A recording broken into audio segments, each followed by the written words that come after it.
Segunda Epístola do Apóstolo Paulo a Timóteo.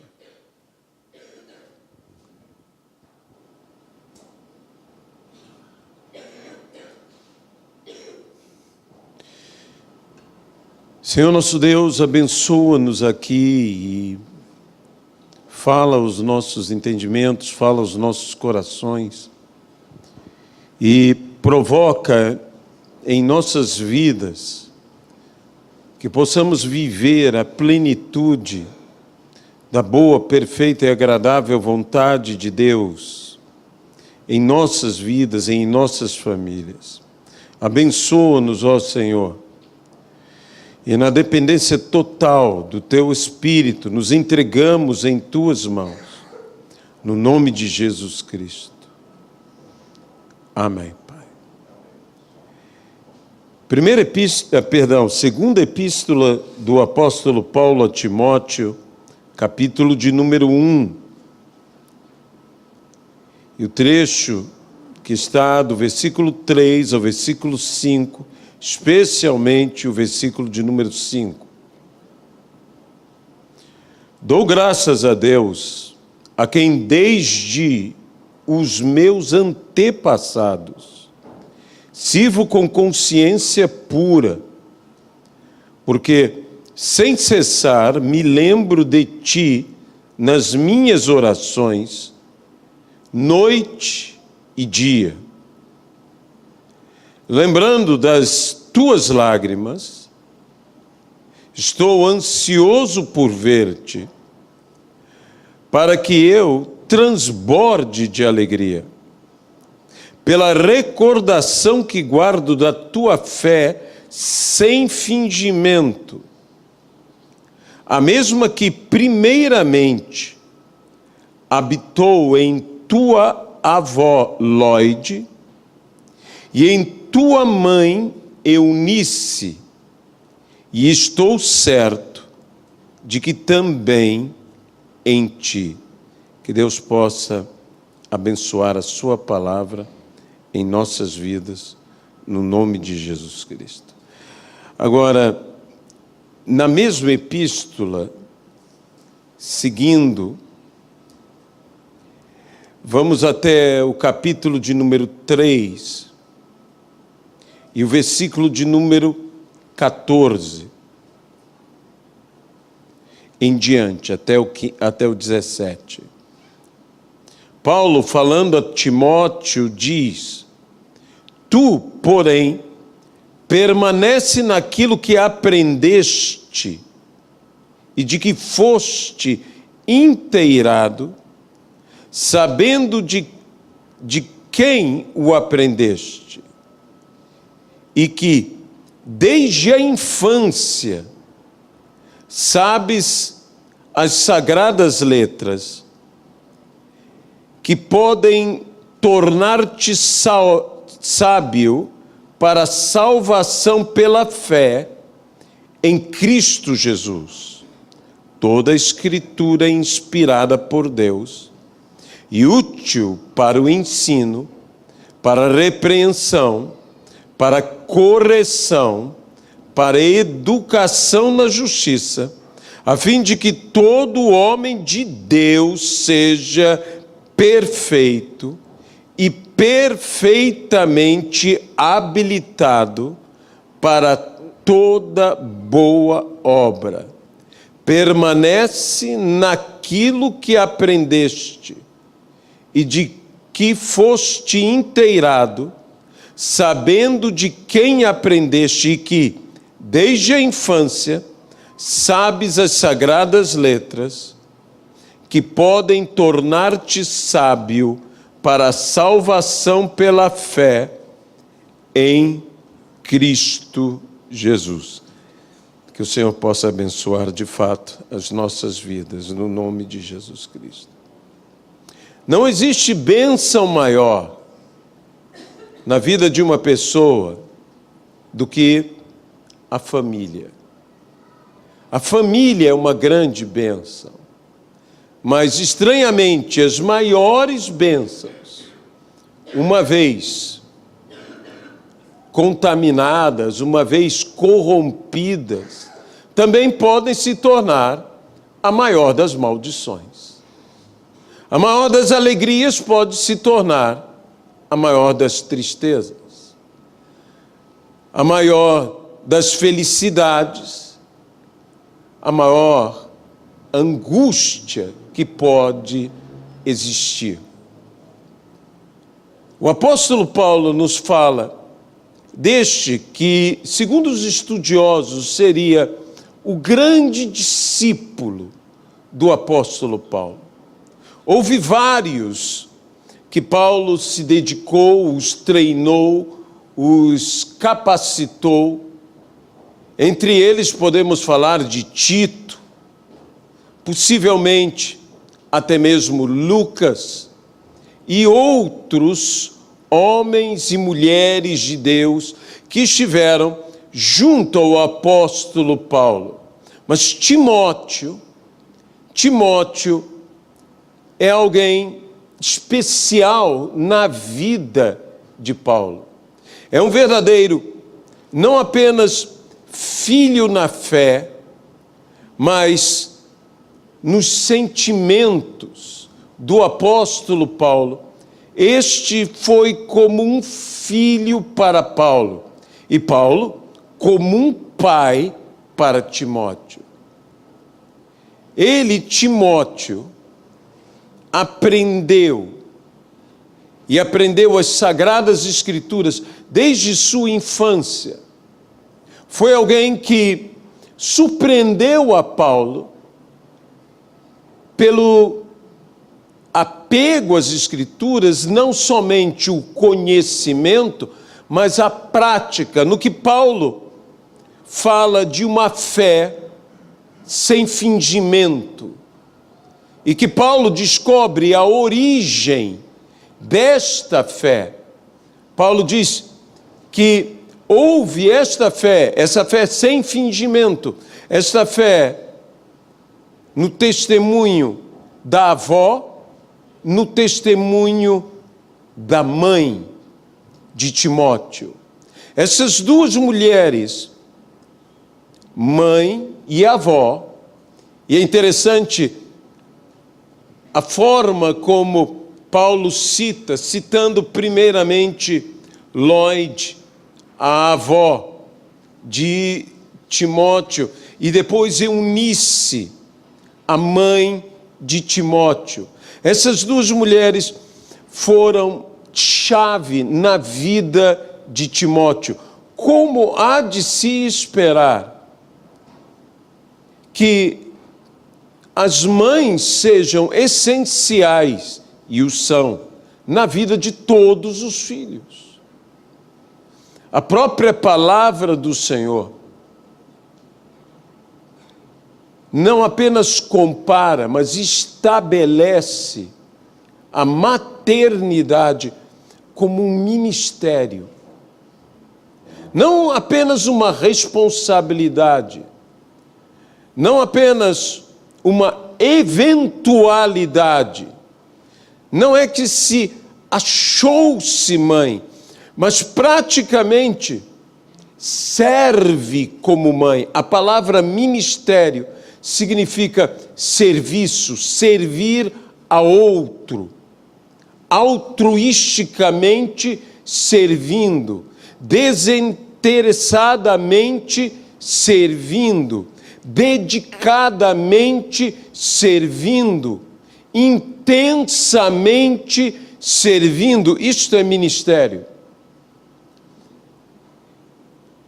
E não a mãe deve inspirar-se nos ministérios, mas de fato são os ministérios que deveriam inspirar-se nas mães. John Wesley, o grande avivalista, evangelista inglês, que de fato, não digo eu, mas historiadores são unânimes em afirmar que Wesley e a igreja, portanto, metodista, na Inglaterra mudaram o rumo histórico da nação inglesa. A nação inglesa se encaminhava para um eclodir histórico, como a nação francesa se encaminhou para a Bastilha, para a Revolução Francesa, que trouxe como resultado não apenas declarações magníficas sobre os direitos da humanidade, mas a negação, inclusive, dos próprios direitos defendidos por eles, e que trouxe um tremendo banho de sangue, um derramamento de sangue incrível naquela nação, em que a guilhotina foi usada incessantemente para aplicar a chamada justiça dos homens. A Inglaterra se encaminhava para algo muito pior.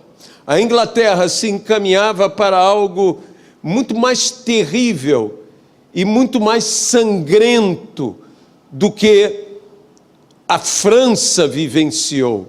No entanto, em um momento surge este ministério, o ministério de John Wesley, um ministério que sai, na realidade, é tirado de dentro das igrejas. Não se encontra lugar para este ministério dentro da igreja. E então Wesley começa a pregar nas ruas, nas praças, em aldeias, em povoados.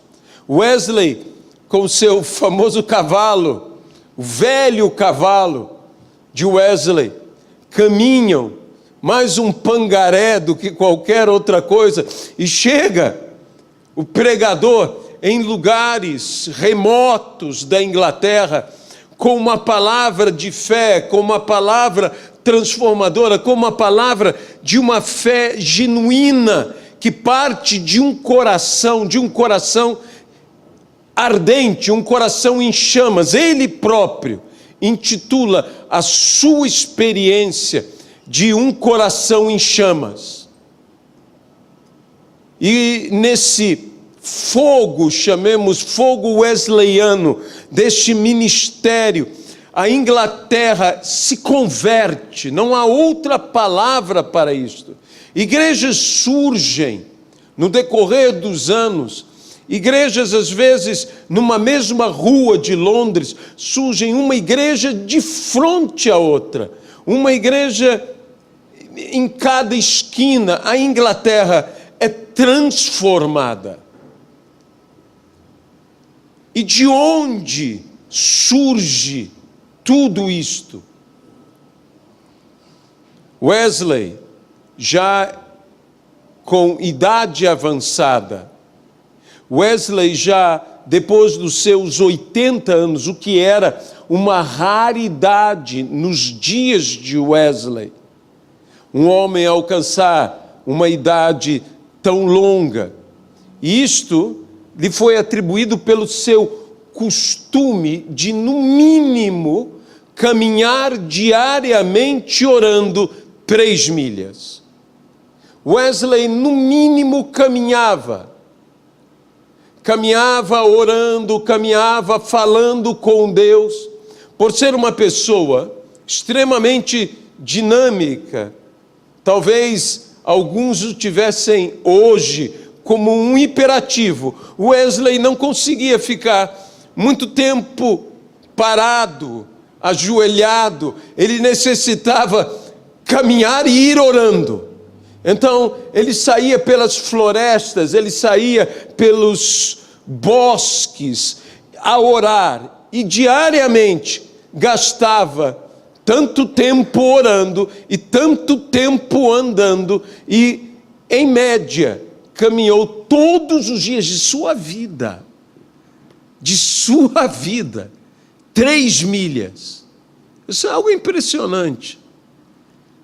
E isso alargou a sua vida. Isso lhe fez bem, isso lhe foi saudável, tanto o caminhar e muito mais, digo eu, o orar. Lhe fez muito bem. E esse Wesley já idoso, esse Wesley já experiente, esse Wesley já pensando, enxergando e medindo toda a sua vida, questionado sobre a sua teologia, questionado sobre a obra de sua vida, a realização de seu trabalho, Wesley disse: eu aprendi mais a respeito das Sagradas Escrituras com a minha mãe do que com todos os teólogos da Inglaterra. Eu aprendi mais da doutrina, eu aprendi mais da sã doutrina, eu aprendi mais das Sagradas Escrituras com minha mãe. A mãe de Wesley foi uma figura extremamente importante, esposa de pastor, mãe de pastores. Esta heroína, é dita inclusive sobre ela pelo escritor, pastor, historiador Orlando Boyer, que escreveu, entre outros livros, Heróis da Fé. Orlando Boyer diz que se há um trono para John Wesley e o seu irmão nos céus, há um trono muito mais alto nos céus para sua mãe. Muito mais alto nos céus para sua mãe. Quando Deus cria o homem e a mulher, Deus cria a família. E a família surgindo, a família crescendo, a família se desenvolvendo, a família possui a característica não apenas do que é o conjugal, mas o familiar vem carregado da paternidade, da maternidade, acima de tudo. Uma família,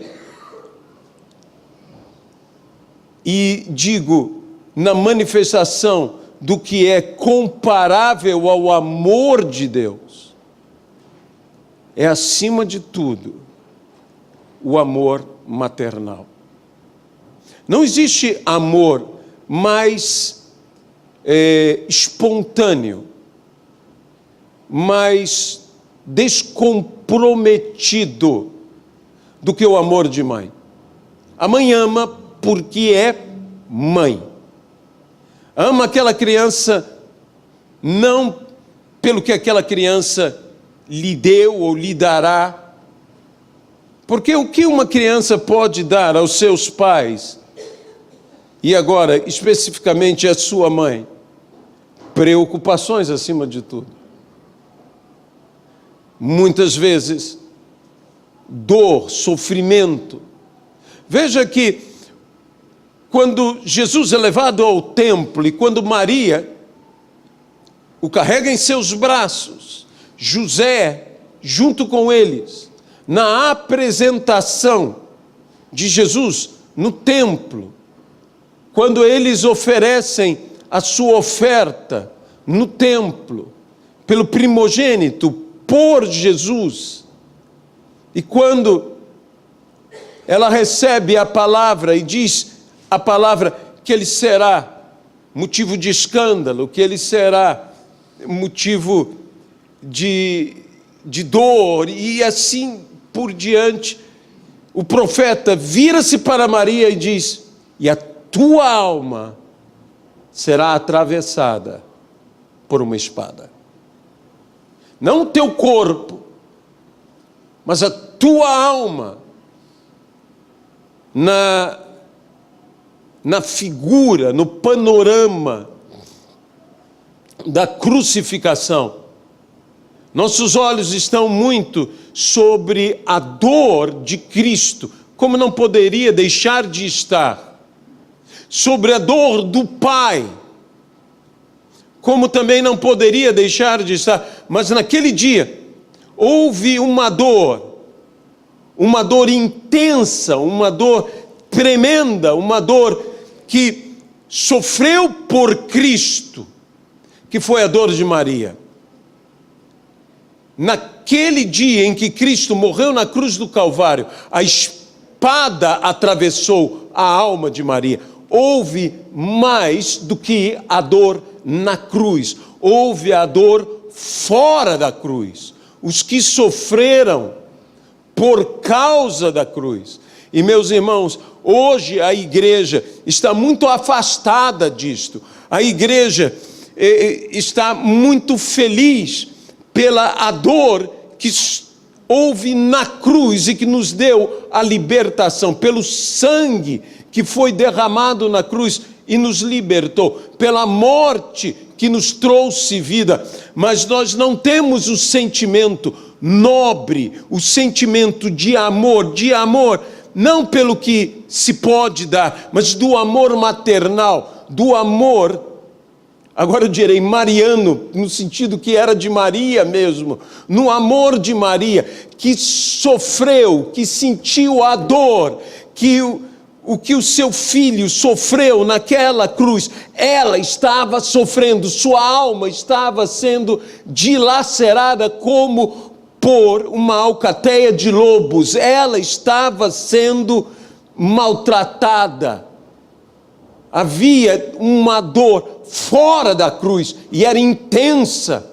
Eu não digo que era igual, era diferente, obviamente diferente. Era dor de alma, era dor profunda, era alma feita em pedaços. E o que falta à igreja em nossos dias é uma alma feita em pedaços.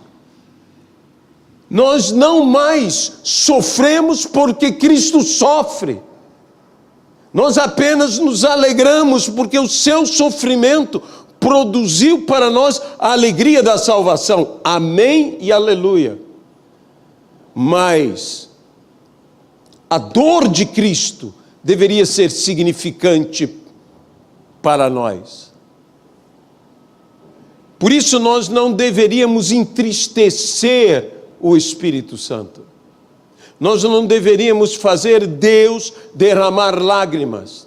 Nós não deveríamos produzir angústia ao coração do Senhor. Se de fato o sofrimento do Senhor nos importa, se de fato a dor do Senhor nos interessa, se de fato isto mexe conosco. Jesus, falando de seus irmãos e de sua mãe, disse: todo aquele que faz a vontade do meu Pai, este é meu irmão, este é minha irmã e este é minha mãe. Este é minha família. É minha família. Mas é minha família não apenas porque eu estou dizendo que você é minha família. É minha família porque eu estou afirmando que você se sente como minha mãe. Que você tem o sentimento em seu coração como minha mãe. E isto significa dizer que se os cravos atravessam os pés e as mãos de Cristo, a espada atravessa a nossa alma. Se de fato a dor de Cristo significa algo para nós, como significou para Maria, sua mãe. Não pense que Cristo teve uma mãe e que Maria foi uma mãe tão diferente das demais mães. O texto em que Jesus é acidentalmente esquecido em Jerusalém, sendo ele já um adolescente de 12 anos. A Bíblia diz que um dia já de viagem havia corrido, e eles o procuraram. Por quê? Porque confiaram que Jesus estivesse com algum parente ou com algum amigo. E eu imagino José e Maria perguntando a algum parente: Jesus está com você? Talvez com algum dos primos. Dizendo: não, Jesus não está conosco. Algum amigo, talvez moradores próximos, porque as aldeias naquele tempo, os povoados naquela época, eram extremamente comprometidos uns com os outros, seus habitantes. Todas as responsabilidades eram divididas. Se alguém chegava de viagem, era a responsabilidade de todos ajudar com boa hospitalidade a receber a pessoa. E falaram com um amigo e com o outro. E você conhece como são essas coisas. Essas coisas vão intensificando a sua preocupação. Você começa fazendo uma pergunta e essa sua pergunta vem assim dizendo: onde está Jesus com você? E alguém diz: ele não está conosco. E você vai e pergunta a outro: e Jesus está com você? Não, ele não está conosco. E de repente, aquela confiança vai sendo substituída por uma grande e intensa preocupação. E a preocupação dá lugar a um sentimento de angústia. Você começa a sentir um aperto na alma, um aperto nos sentimentos, e a tua mente começa a raciocinar o que terá acontecido. E você começa a sofrer de uma ansiedade. E essa ansiedade te faz pensar em uma série de possibilidades, nenhuma boa. É interessante que a ansiedade nunca produz em nós: não, ele está bem. Nunca produz isso em nós. E quanto mais intenso fica por não ter notícias, o desespero começa a tomar conta. Maria e José então voltam para Jerusalém. Segundo estudos, a população de Jerusalém, nessa época de festas, poderia chegar a 1 milhão de pessoas. Então, não é fácil encontrar um adolescente no meio de 1 milhão de pessoas. A palavra nos diz que durante 3 dias eles saíram a procurar. 3 dias. 3 dias procurando um filho. Como é que você acha que Maria estava? E quando eles foram buscar no templo, no lugar onde os estudiosos ficavam e dissertavam e discutiam a respeito de temas, e encontraram Jesus no meio deles. E Maria, aí é que alguns estudiosos dizem, de fato Jesus tinha uma mãe judia, porque Maria era uma mãe judia. A primeira coisa que Maria fala, ela diz: filho, nós estamos... Ela chama a atenção para a dor dela. Sabe, Esses dias eu via uma crônica falando sobre as diferenças das diversas mães. E, especialmente, existe uma coisa que é quanto à alimentação dos filhos, que dizem sobre a mãe judia, a mãe italiana. Sabe que existem aquelas mães que são mães, que tomam conta dos filhos. A mãe espanhola é muito famosa nisto.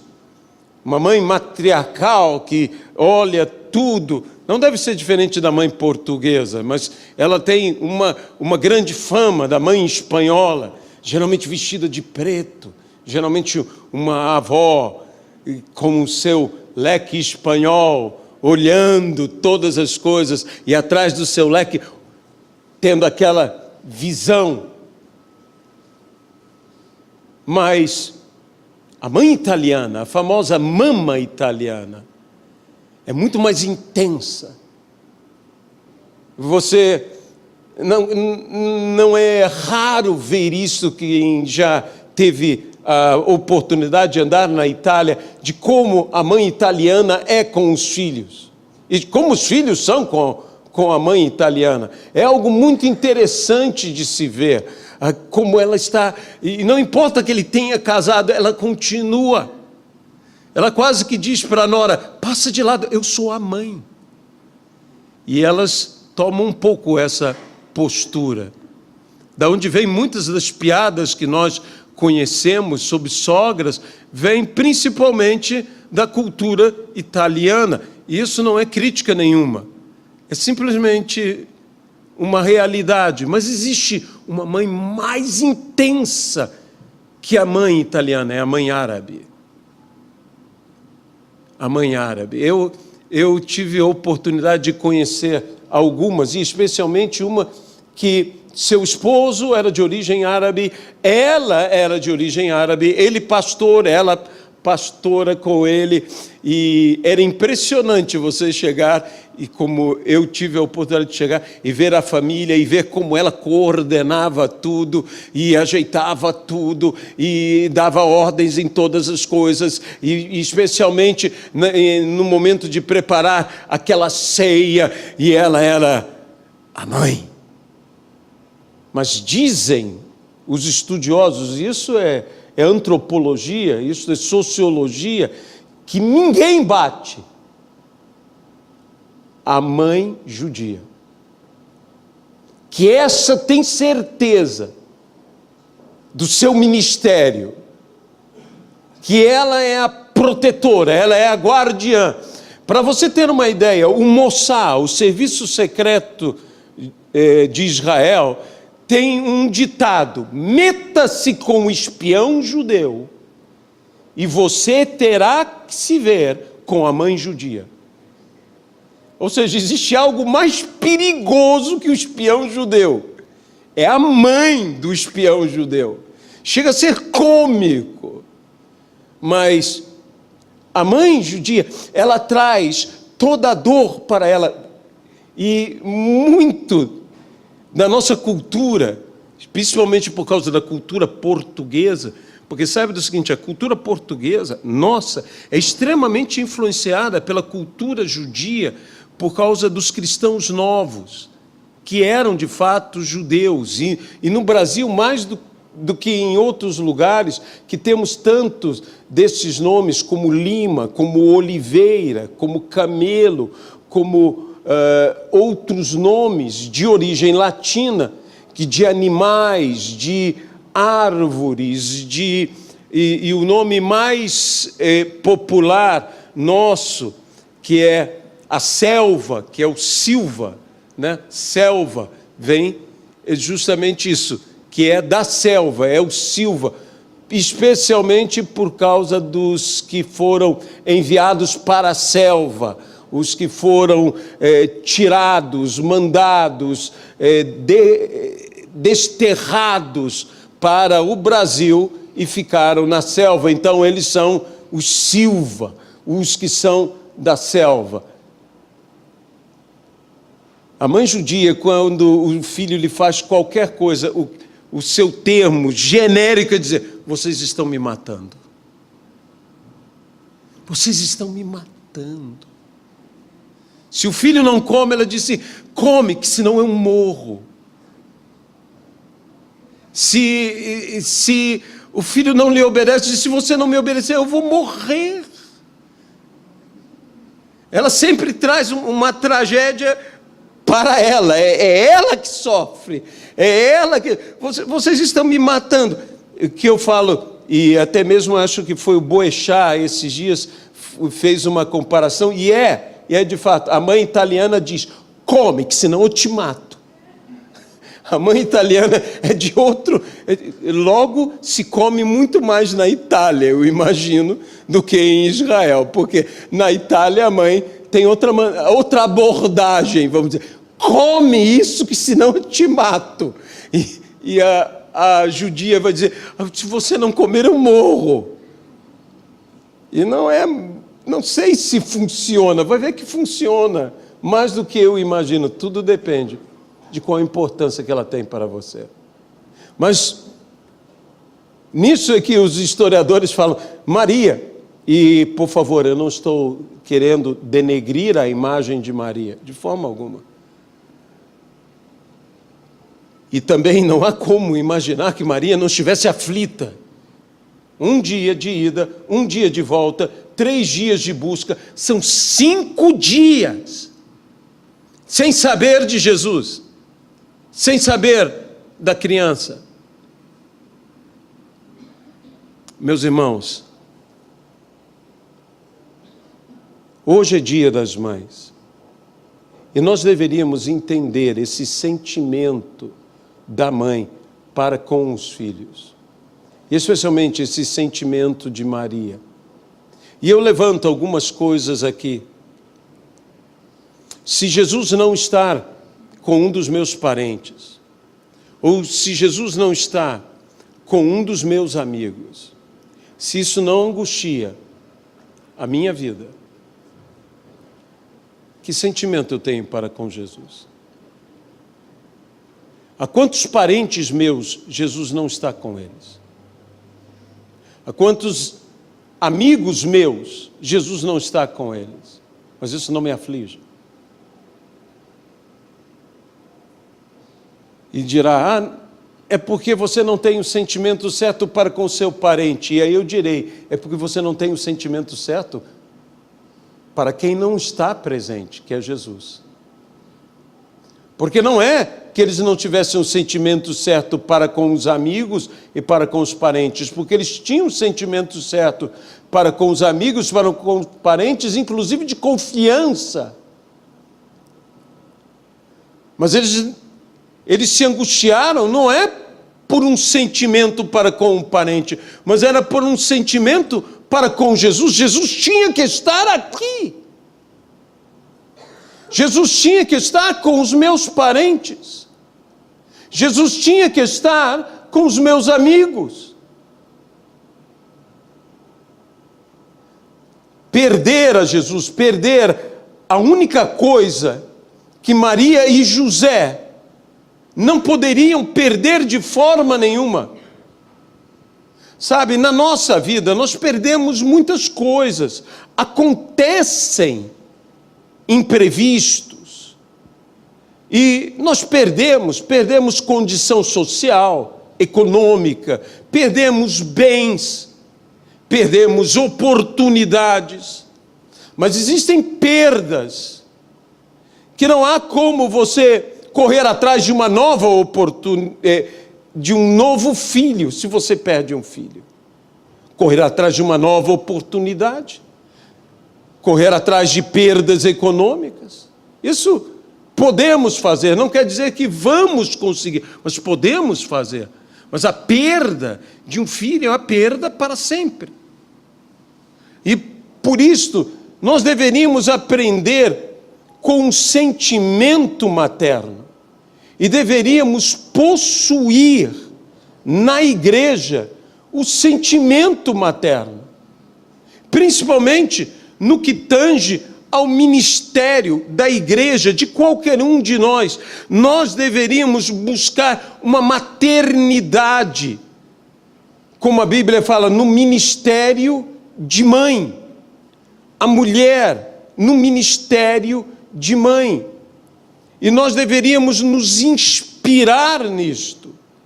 E deveríamos amar desta maneira tão espontânea, desta maneira tão bela, que já ama antes de conhecer, que já ama antes de existir, que ama muito mais depois e muito mais intenso. Sabe, eu não quero diminuir o que é o amor de pai, mas amor de pai é amor diferente. Amor de mãe tem um laço, que é compartilhar de tantas coisas juntos, o gestar, e não apenas o gerar, mas o gestar, o amamentar. O homem, durante praticamente o primeiro ano de vida da criança, ele é mais observador que participante. Eu não estou dizendo que ele não é participante. Eu estou dizendo que ele tem um limite de participação, o pai. Mas a mãe não.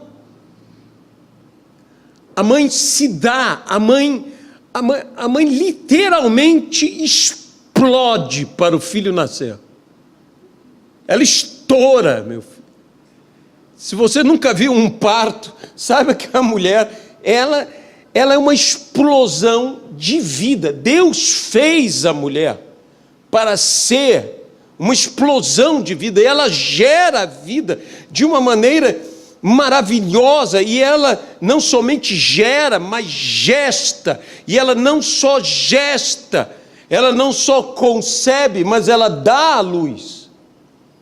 E ela não somente dá a luz, ela sustenta aquela vida.